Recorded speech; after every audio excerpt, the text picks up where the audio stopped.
Mula naman sa mga sinaunang mapa ng Pilipinas, dumako tayo sa panahon ng dinastiya.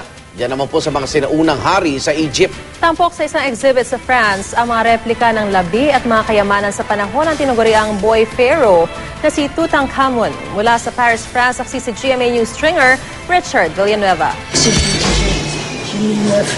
Ang mga ginuntoang kabaong noong panahon ng Egyptian pharaoh na si Tutankhamun ang naging simbolo ng pagusbong ng ancient Egypt bilang isa sa mga sinaunang kabihasnan sa mundo.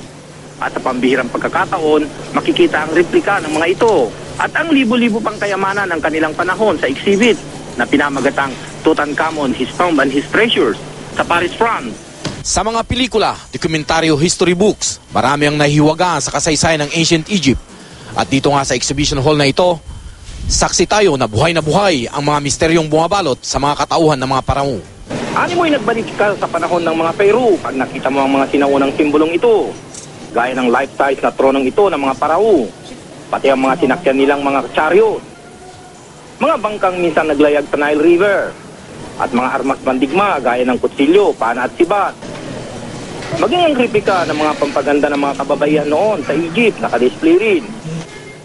Makikita rin ang ilang larawan na mismong mummy at skeletal film ng labi ni Tutankhamun, pati ang mga dambuhalang nitong ito. Isinalaysay rin sa exhibit ang pagkakadiscovery sa labi at mga kayamanan ni Tutankhamun noong 1922 ng English archaeologist na si Howard Carter. Gayun din ang kwento ng pag-usbong at pagbagsak ng kanyang kaharian, binansagang King Tut sa modernong panahon.